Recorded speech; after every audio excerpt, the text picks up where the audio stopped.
Simone. So thank you very much for the invitation. It's really, I'm really happy to be here. There are lots of friends, so it's very nice. It's of course, I'm not the first nor the last saying this. I think it's really a pity to be in my office and not at your place. But anyhow, okay. So. As you see, there is some, this talk is you can split it naturally in two parts. There is some part which is a Gysin type formula. And the second part concerns the positivity of characteristic forms for emission vector bundles. Okay? So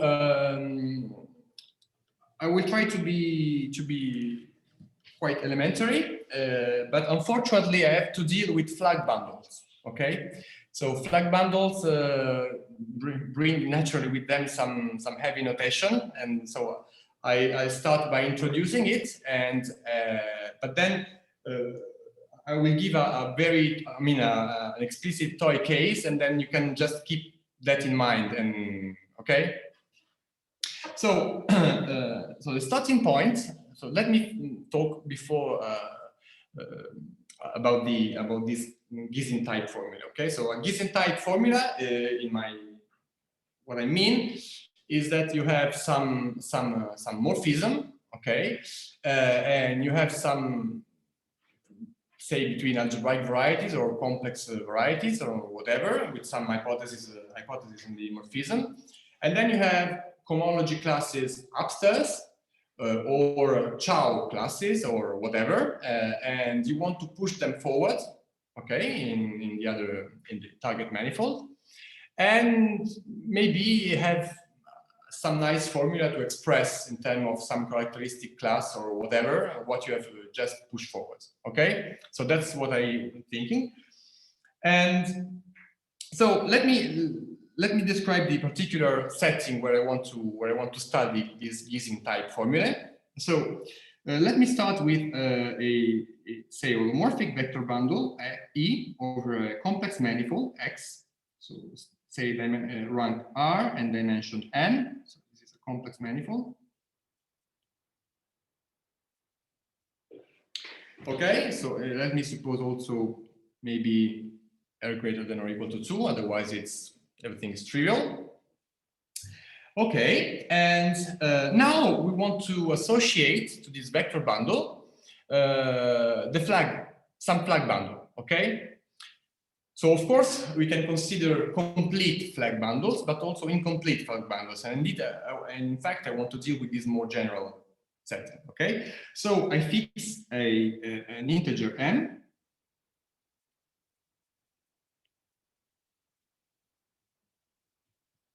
And let me say, and some sequence of rank,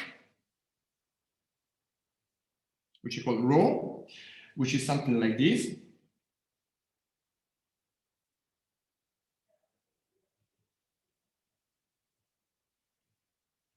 Okay. And so associated to this sequence of ranks, I want to consider this flag bundle F rho of E over X. Okay, and what is this? So let me call this pi. And so the fiber of pi over a point X in X is given by flags of given dimension here in E. Okay, over that point. Okay. So that's the flag bundles I want to consider. And then, of course, over here, you have this pi star of E. And inside pi star of E, you have tautological vector bundles, okay, which correspond to the different pieces of the flag. Okay, so you have these bundles, you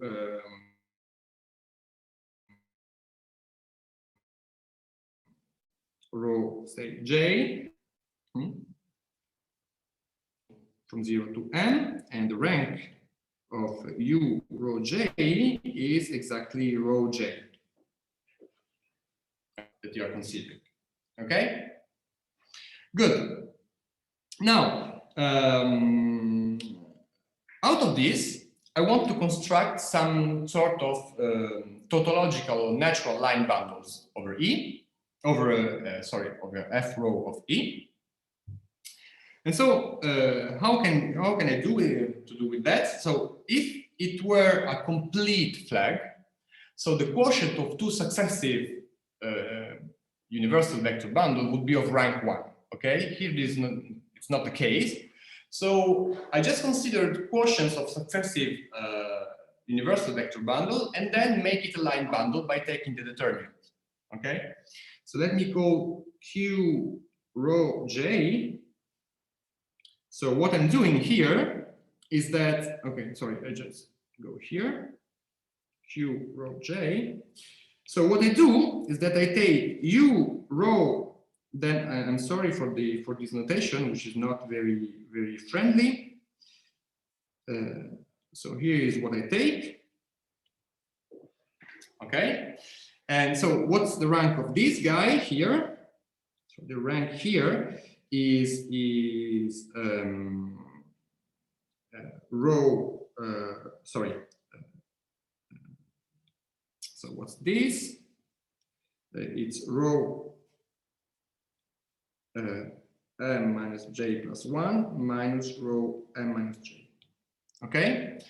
And then I take the determinant of this guy. Okay, now it's rank 1. Good. Okay, so let me just give you a toy case, okay, a particular choice. So example, this you can keep in mind, it's nice. Okay, so let me take rho. So let me take n equal to 2, and as a partition rho, I take 0, r minus 1, r. Okay. So the flag I consider, the relevant piece of the flag, is just something of rank r minus 1. That's an hyperplane in E. Okay. So in this case, my F row of E is nothing else than what, I don't know if the notation is standard, it's the projectivized space of hyperplane of my vector bundle. Okay.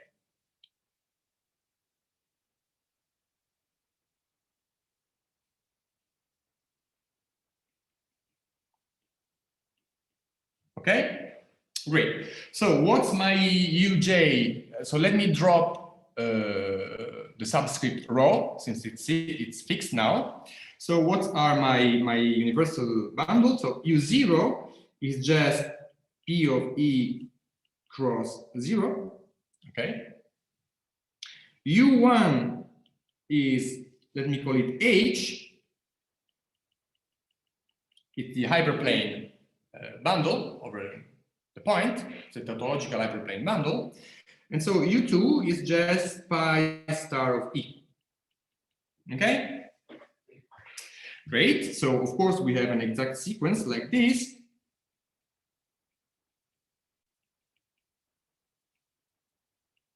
And the quotient is what is called the tautological line bundle, the positive tautological line bundle over E.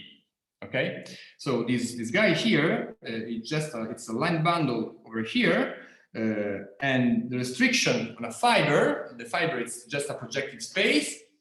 It's the projective space. I mean, it's a Grossmanian, of course. Okay, it's the projective space of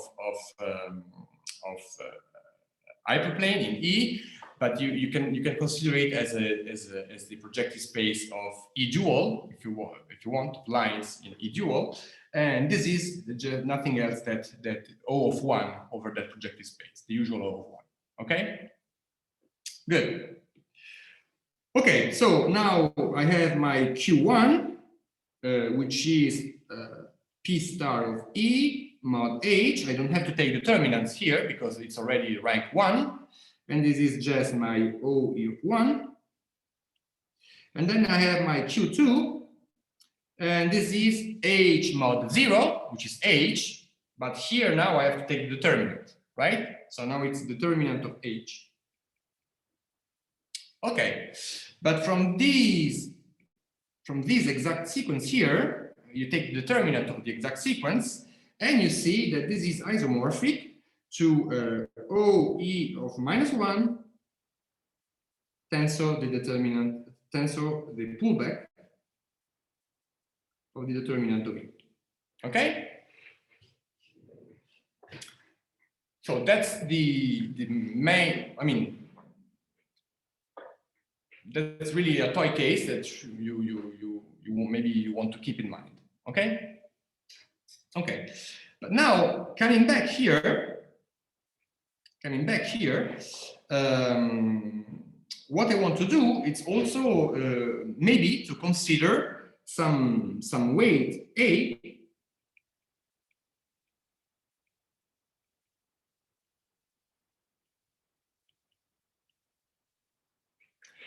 and then to compose my different line bundles, okay, by weighting them with these weights, by taking tensor products, okay? So I can consider my Q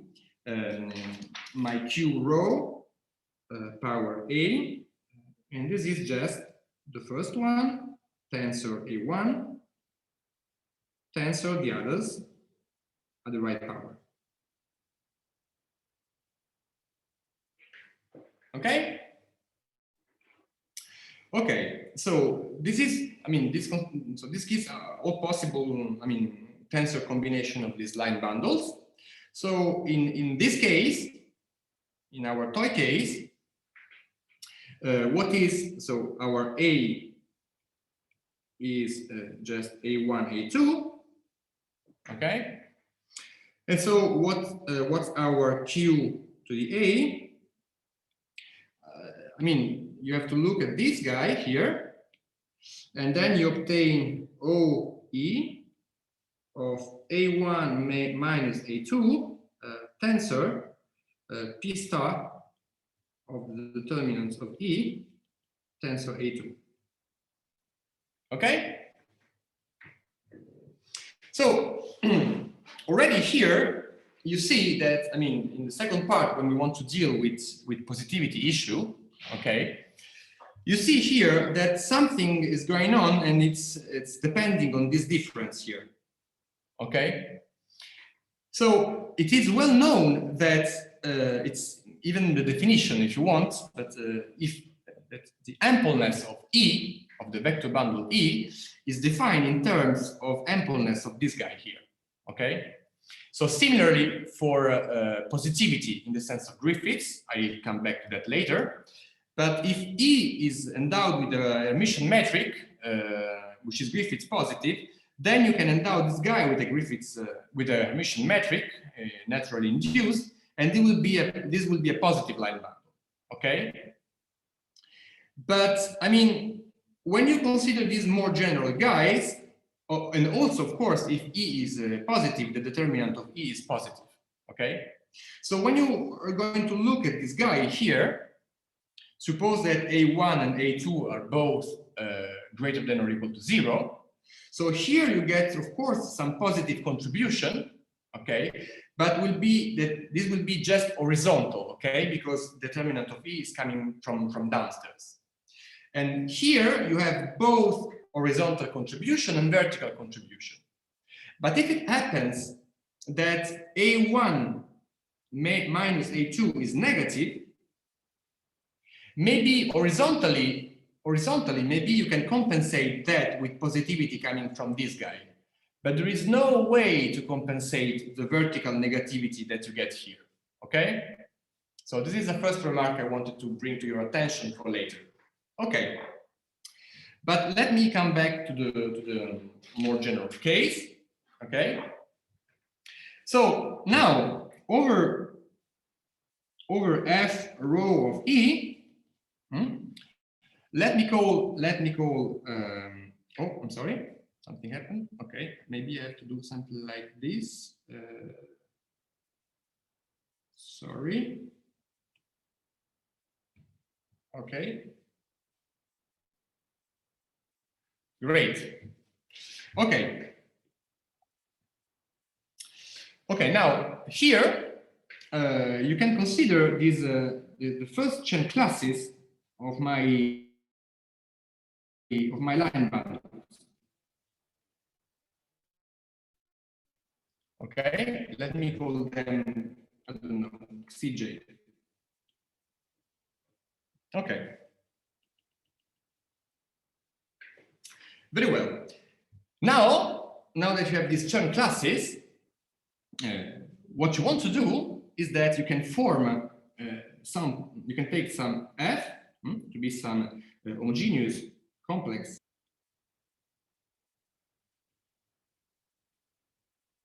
polynomial of degree d rho plus k. So what's d rho? So that's the relative pi dimension. Okay, it's the dimension of the fibers, and this guy is just some integer. Okay, some non-negative integer. So I take this homogeneous polynomial in n variable,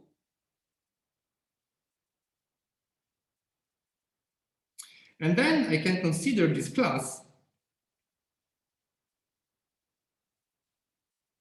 Okay, so this is a cohomology class in H 2 times d rho plus k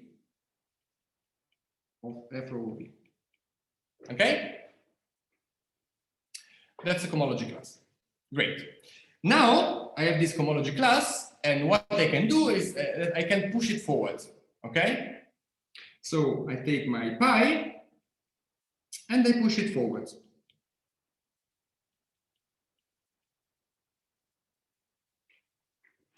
So trivially by the dimension that are in our game here, so we are annihilating the vertical part, right? So we are left with some cohomology class in H2k of x.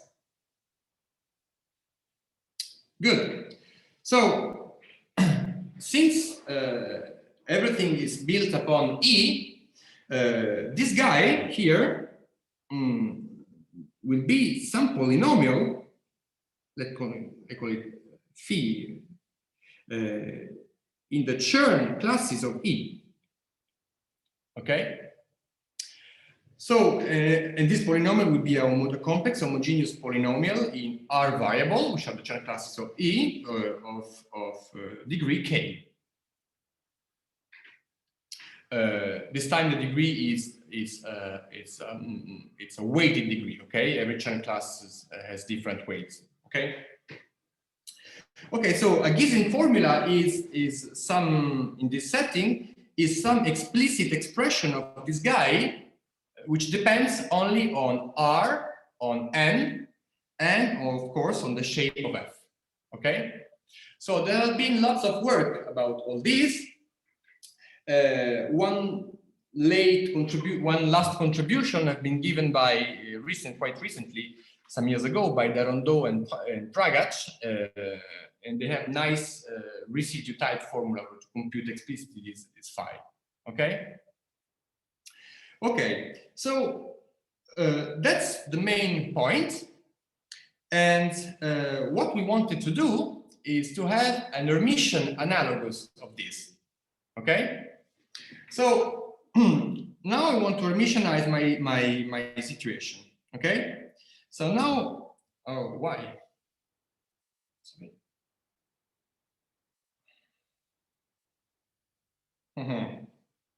I'm sorry.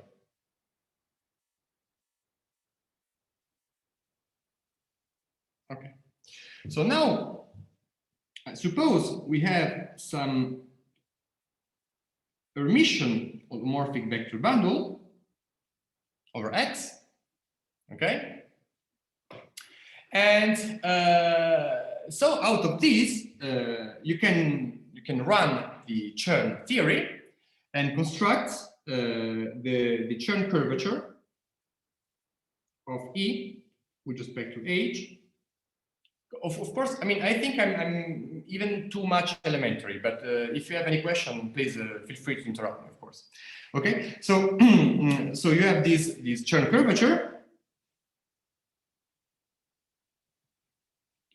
So, and out of this, by the Chern veil theory, you can construct some particular representative of the Chern form, of the Chern classes of E, right? So you have this, let me call CK of EH, to be the trace with respect to the trace of the case exterior power of this operator.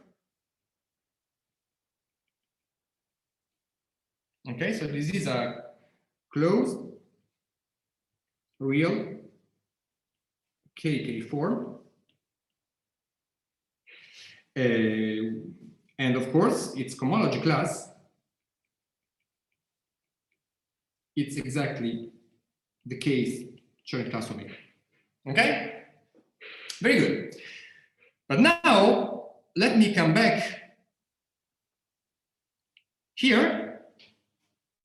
So, if you endow E with a Hermitian metric, of course, this guy has an Hermitian metric, and all these guys have Hermitian metrics, which is just a restriction, right?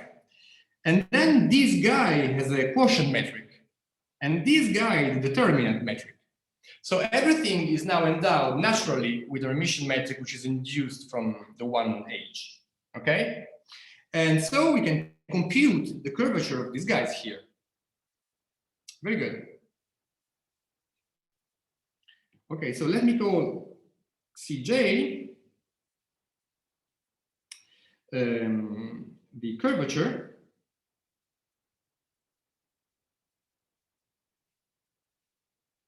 of my Q rho J with respect to the induced metric. Okay, I'm still calling the induced metric H. It's a slight abuse of notation, of course. Okay, so that's the Chern curvature.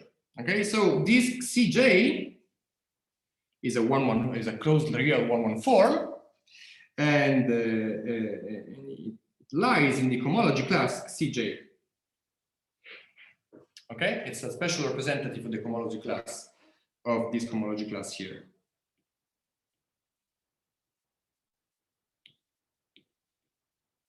It's a special representative of this. Okay, so suppose now we compute formally this polynomial using, instead of cohomology classes, this 1-1 form.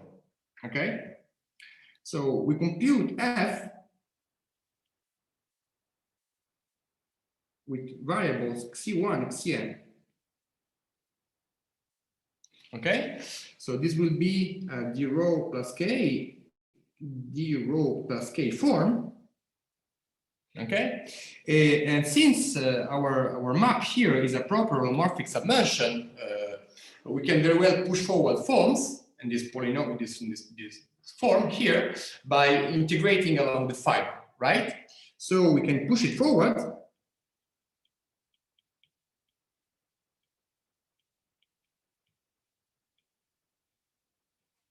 And so we know that the push forward at the level of cohomology is this cohomology class here, okay?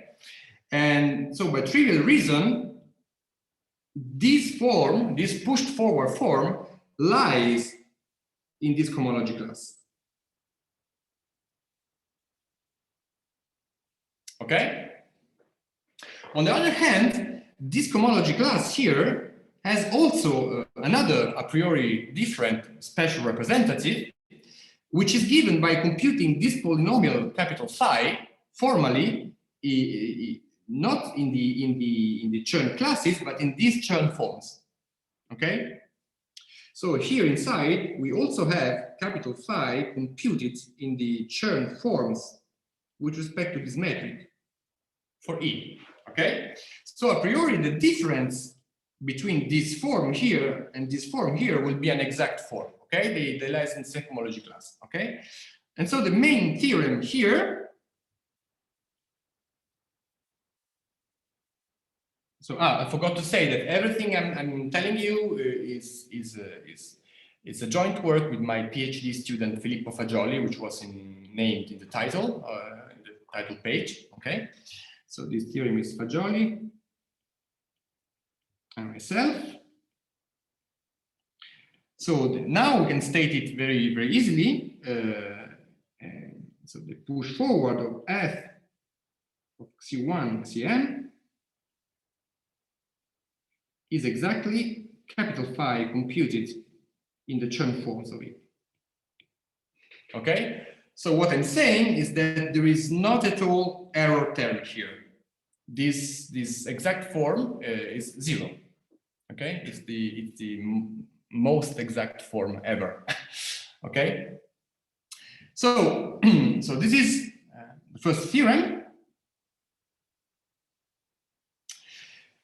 Okay, so this is a quite vast generalization of something which has been done by other authors. I think that the case previously studied was the toy case I was presented you, so the projectivization. And so maybe, I don't know, the first who explicitly wrote the computation, I think it was Christophe Mourogan. And then it was also, but I mean, he needed this for other reasons. So I'm not sure that in his paper you really find a statement about this. But I mean, it's computed there. And also there is I think a Canadian guy, at least PhD in Canada, Dinser Guler, who rediscovered that 10 years ago, more or less,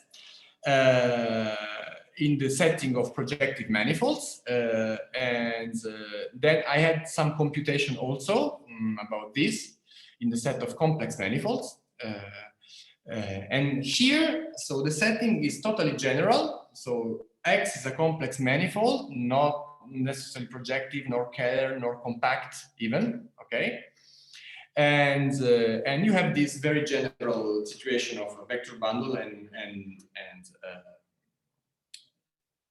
possibly incomplete flag bundles, okay? So are there questions up to here, or it's fine? I take a break. Okay, now,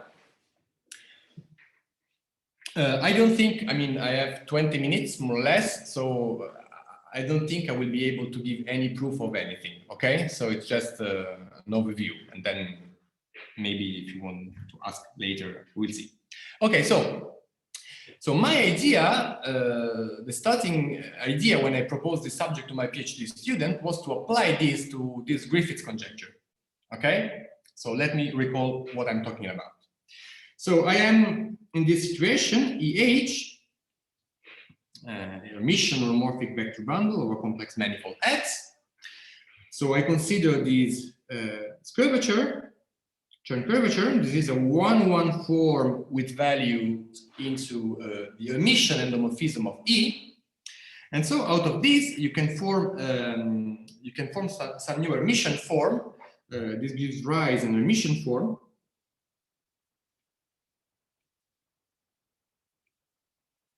On Tx tensor E, this is standard, totally standard.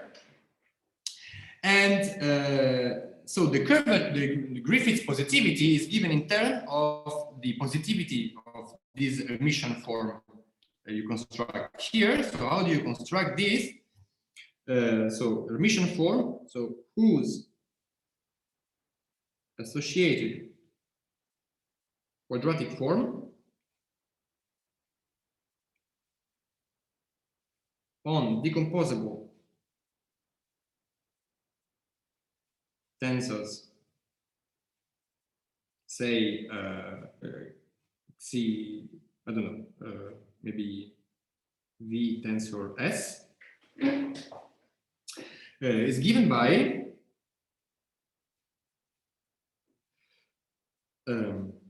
so let me say, I call it theta E, the associated quadratic form. So I evaluate it on V tensor S. So I don't like this orgy of subscript and superscript, so I keep more intrinsic as I can, okay? So how do you compute it? So you take your theta of EH, and first of all, as a 1-1 form, you make it eat the vector v and his conjugate. Okay? So now that you contract with v and the conjugate, you are left with an Hermitian endomorphism. Okay? And so now you give it S and S again by using the metric H. Okay? So that's the Griffiths curvature of our bundle. Okay? And we say that EH, it's Griffiths positive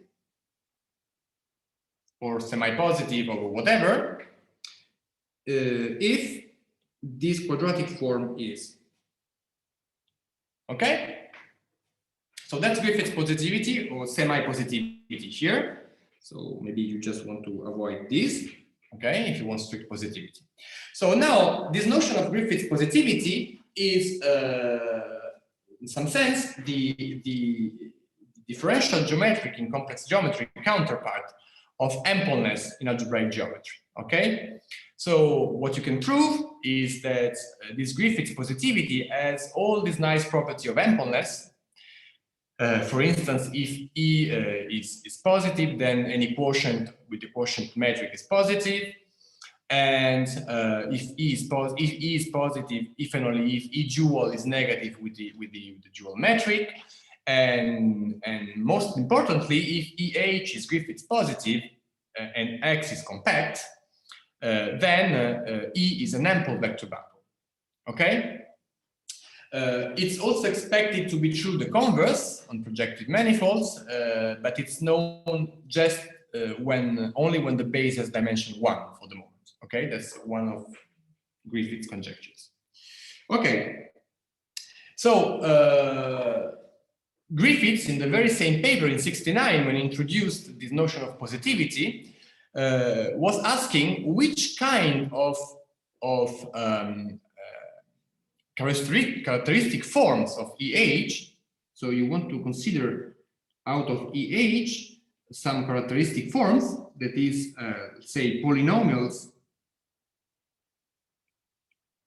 in the characteristic in the Chern forms.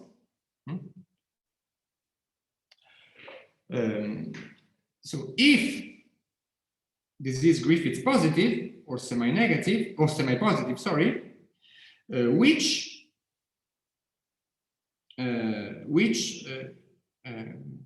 characteristic forms are positive. Okay, so you have several notions of positivity for forms. Okay, I don't want to spend too much time about this. There are at least 3 relevant notions. Let me give you just one notion, which is an intermediate notion, which is not explicitly stated in the book by Demailly, for instance. But I think it was a notion already considered originally by Griffiths. So I just opened some bracket here. I take U to be a KK form. Okay. And I say that U is Hermitian positive.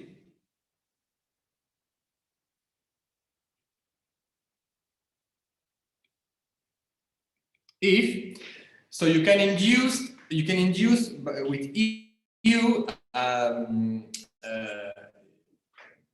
Suppose that U is real. Okay. So if U is real, you can induce a quadratic form on n minus k on the space of n minus k forms. So if so I take n minus k. This is the holomorphic part. Okay. I take a form alpha here, and I send it to U wedge I to the n minus k squared alpha wedge alpha bar. This is a quadratic form. Okay, and if this is positive.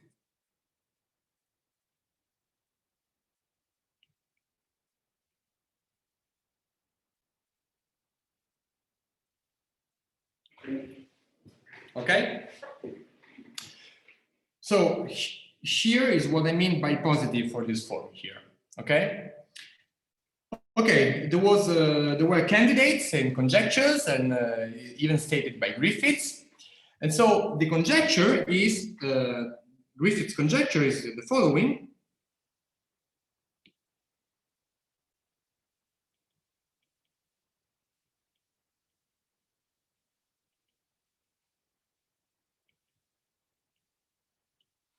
So if EH is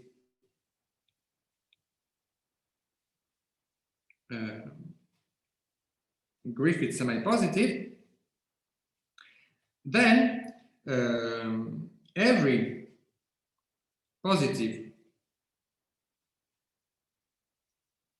linear combination of Schur forms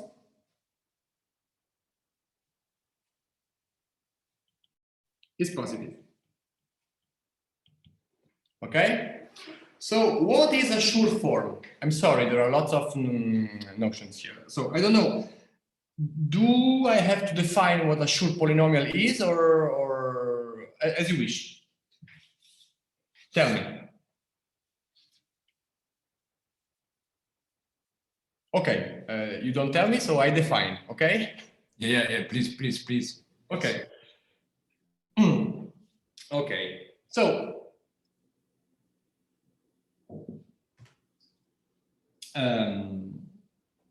okay, so let me call, okay, so now Schur polynomial.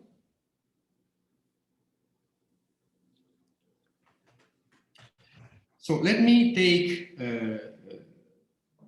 the lambda kr, the set of partitions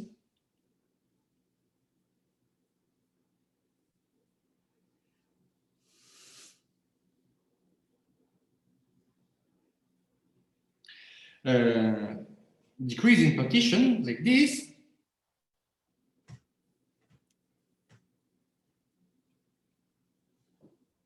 of length k.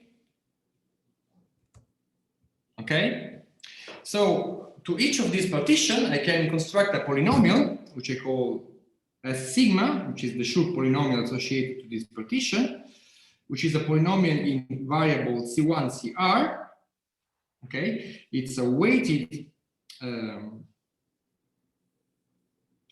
degree 2k polynomial, where the variables are of degree 2j. Okay, with degree 2k polynomial. Yeah, okay, so you have to think this Cj to be Chern classes in some sense. Okay, and so this is defined as follows: as a huge determinant is given by the determinant of a big matrix. It's not very friendly. So sigma 1, then you have sigma 1 plus 1 up to sigma 1 plus r minus 1. And then here you have C sigma 2 minus 1, and then you are up to C sigma r minus r plus 1. Here you have C sigma 2 up to C sigma r. Okay, and you have to compute this determinant here. And you set also C0 equal to 1 and Cj equal to 0 if j is not contained in 0R. Okay, so these are the Schur polynomials.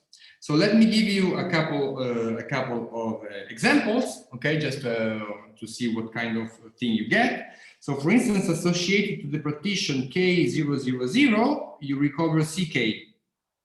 Okay, and if you take the partition, I don't know, 1, 1, 1, 1, and then 0, 0, 0, 0, so this is for k time, and this is for r minus k time.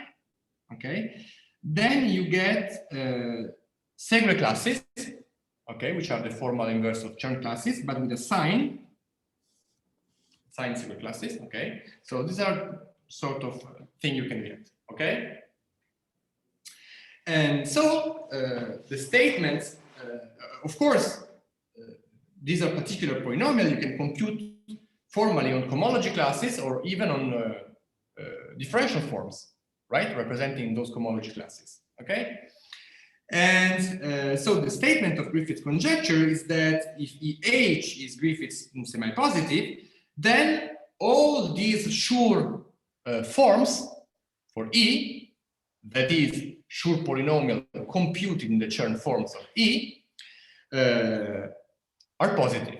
And in particular, also all the positive linear combinations. Okay? Okay, so since time runs fast, I just want to declare that I'm not being very fair with respect to all people who is working or worked about in this domain. Okay, I'm not citing much people. Okay, I'm sorry, I apologize. Everything is in the paper. All the citations are in the paper. Okay, I want to concentrate on math. Okay, and anyway. Very much, I mean, I'm sorry, very less is known about this, about this conjecture. Very few. Okay, so in this general setting with Griffith's positivity assumption, okay, the only previous result known by Goulet, which shows that Griffith conjecture is true for this kind of forms. Okay, so he was able to prove Griffith's conjecture just for this subclass of Schur polynomials, which are the signed Segre polynomials. Okay, that's the more general situation, the more general result we had. And so let me state our theorem with Filippo Fagioli, our application. So the application is as follows. So theorem.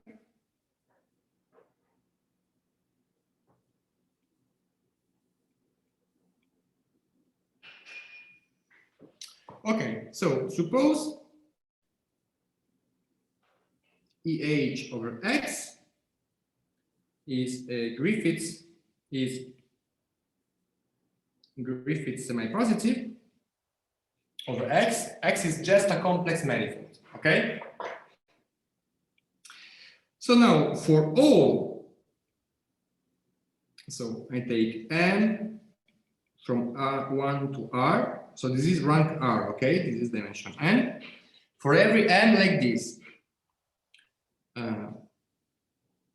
For every row partition as in the beginning to construct the flag manifolds, okay? And then for every weight A,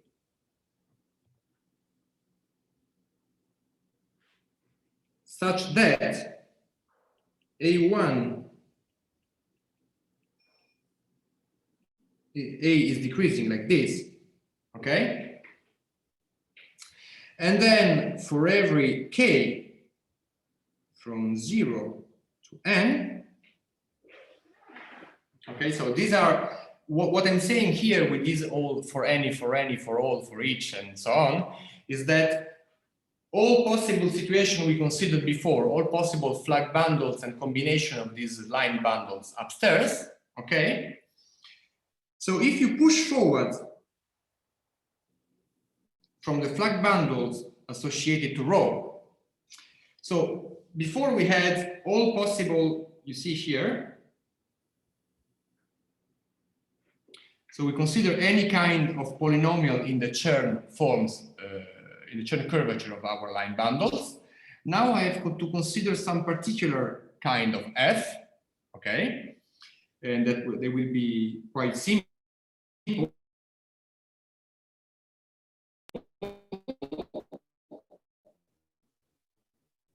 So the polynomial is something like this.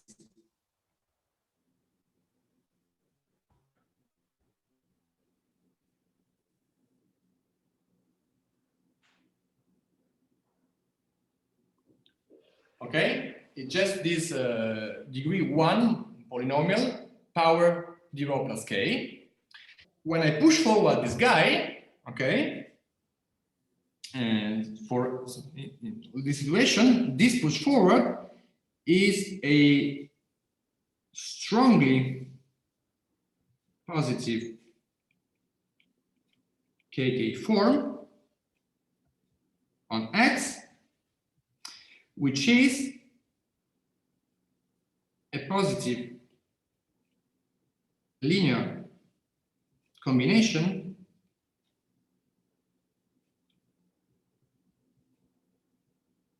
of Schur forms of EH. Okay? Let me do like this. Okay. Okay, that's the statement. So my time is almost over. I think I have a couple of minutes or something like that. Let me just comment a little bit on this theorem. Okay. Okay. So first of all, I have this notion of strongly positive. Okay, I didn't define it. It's a notion which is a little bit stronger than what I defined. Okay. Okay. So that's the first point. The second point is that why I have this condition. So this should be quite clear by the toy case example I gave at the beginning.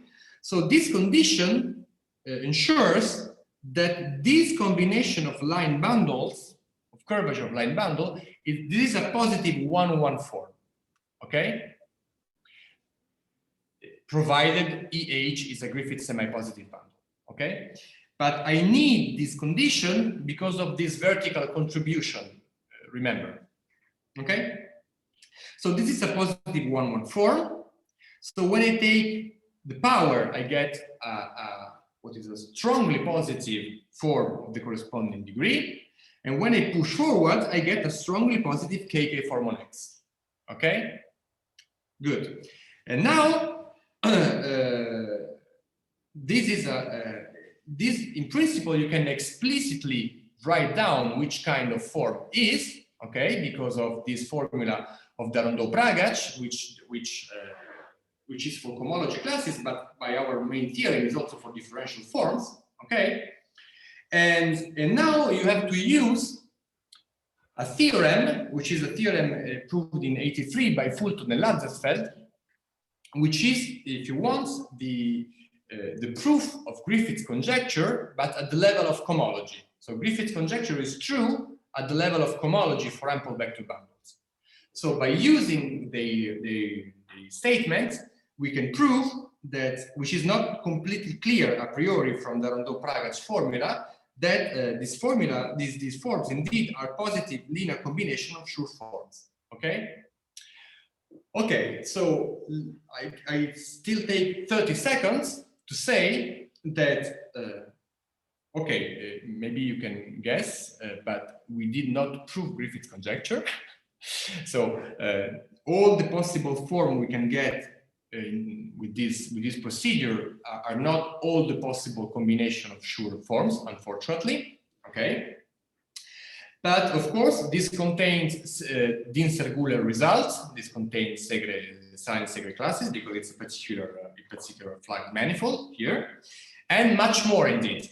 Okay, so I don't have time, so I don't have time to give you explicit examples. But we made lots of computation, and we have a lot of new differential forms for which we know that are positive now. And okay, maybe I stop here, but just to be fair, I want to recall that very recently, several people working on this were able to prove the full Griffith's conjecture, the full statement, but with a stronger, much stronger hypothesis on the positivity of the vector bundle, okay? Namely Nakano positivity or dual Nakano positivity. So these are Finsky and independently Ping Li. Okay, and I'll stop here and thank you for your attention. Thank you very much. Are there any questions or remarks? So in the case of ample, I'm sorry. I mean, it started with block Gisker, but Fulton-Lazarsfeld used their technique to prove, but did that resolve the problem in the case of ampleness? Because you said they resolved the cohomological. Yeah. So Fulton-Lazarsfeld tells you, they say something more than Griffith's conjecture even, okay? So they completely characterize which are what they call the numerically positive polynomial for ample vector bundles, okay? Right. So a numerically positive polynomial for ample vector bundle is a polynomial that whenever a weighted homogeneous polynomial, okay, that whenever you compute it on the Chern classes of any ample vector bundle, and then you integrate it on the right dimension submanifold, then you get a positive number, okay? And what they prove is that numerically positive polynomial for ample vector bundles are exactly the polynomials which are in the positive cone spanned by Schur polynomials. So that is Griffith's conjecture, right? For the case of Griffith's positive. Yeah, I mean, Griffith's conjecture doesn't, I mean... If and only if? Was it if and only if or not? No, I mean, his paper, he just asked a question. He wants to know if Schur polynomials are positive forms. He does not claim any characterization, okay? But then he has computation and whatever, but yeah. So this is for cohomology classes for ample vector bundles, and this is for any ample vector bundles by Fulton and Lazarsfeld, yeah. So these recent advances for the Nakano positive. Yeah. Is that if and only if for those cases? Let me see. No, because you cannot hope for that, because Nakano positive is much more than ample. Mm-hmm. Yeah. So it's not. But I mean, just one thing. This Nakano positive is Finsky. Yeah. Okay. And dual Nakano positive is both Finsky and Pingley. So the techniques are quite different. But I mean, in Finsky, for instance, he really mimics Fulton-Lazarsfeld approach. So Fulton-Lazarsfeld used these cone classes on the and they push forward these cone classes. And what Finsky does is really an analogous of this. He push forward some forms associated to cone classes. Okay. Yeah, but he can. I mean, intrinsically, he can only deal with this stronger notion of positivity. Otherwise, he's stuck. And yeah. So, can you give some simple explanation why things come out nicely? Sorry? That the computation gives the right answer. I mean, in Finsky result or in my result? In my case. In your result. You mean the first theorem? Yes, for example. I mean, this is not the. It has been observed. They have done, other people have done the similar computations. Yeah. But why is it? I mean, if you make, I mean, in some previous paper of mine, when I performed the computation just for the projectivized bundle, and there it's really a direct computation.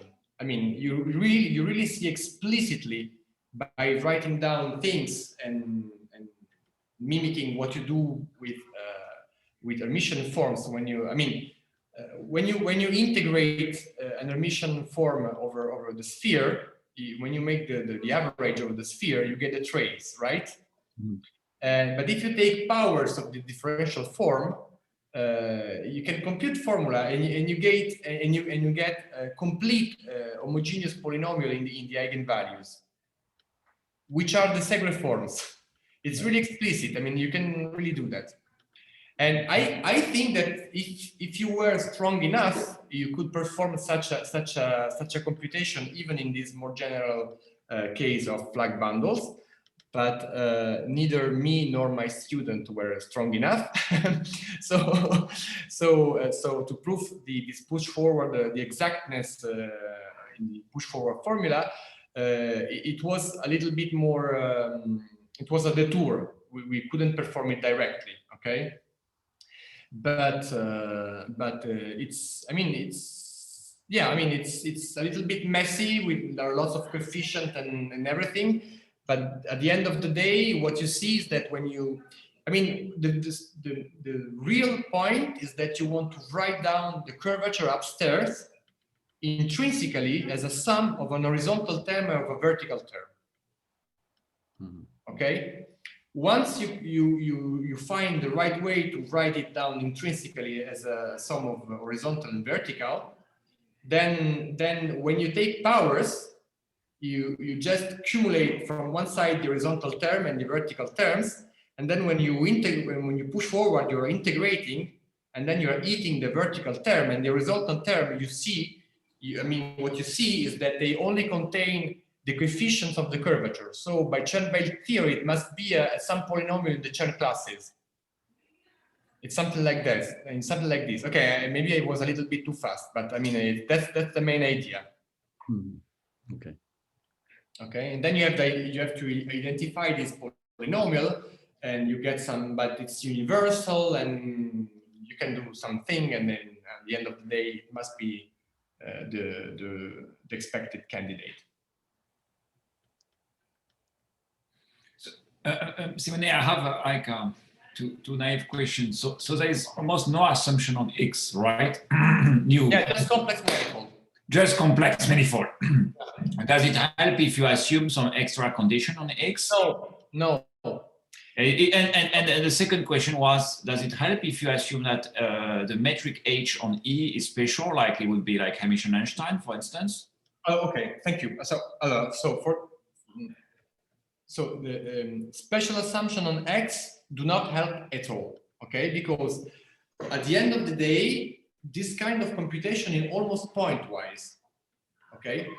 So in the proof, at some point, we use some special X, which is projective, okay? Because we know that the computation are the same on every manifold, because it's universal and pointwise. So at some point, to decide whether these coefficients are 0 or not 0 and so on, we can say, okay, so let's say that we do the computation on a projective manifold. So there we have a line bundle, we can do this and that, and then the result is like this. But the result is pointwise, so it must hold even in the starting manifold, which is just complex. So it's very soft. You can really change your manifold. Everything depends only upon the rank and the dimension and the shape of the polynomial you want to push forward. And so you can interchange your E and X as you wish. It's really soft. So that's one thing. And for the other question, so special metrics on E, I don't think would help for this question, okay? But still, I think that something is doable. And so when I studied this problem for just the projectivization of E over X, so my intention was to explain to myself why Bogomolov inequality was true. Okay, because I mean I knew several proofs, but I mean I found them really magic. I mean I don't know. So I wanted to find some more geometrical explanation, and so the explanation you can read the condition of being Kähler-Einstein in terms of the curvature. Hermite-Einstein in terms of the curvature of OU of 1.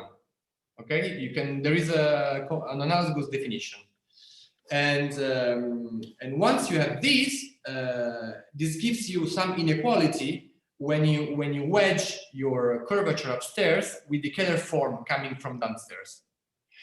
So you have this inequality upstairs, and when you push it forward, it translates in an inequality downstairs, which is precisely Bogomolov-Miyaoka-Yau inequality. So that was my way to understand and my proof of this of Bogomolov-Miyaoka-Yau inequality. So maybe, I don't know, but maybe if you suppose that EH is Hermite-Einstein, and you try to see what it means in terms of curvature of this line bundle of the flag bundles, you might get some inequality that you can push forward and might give you some new inequality among channel classes of it.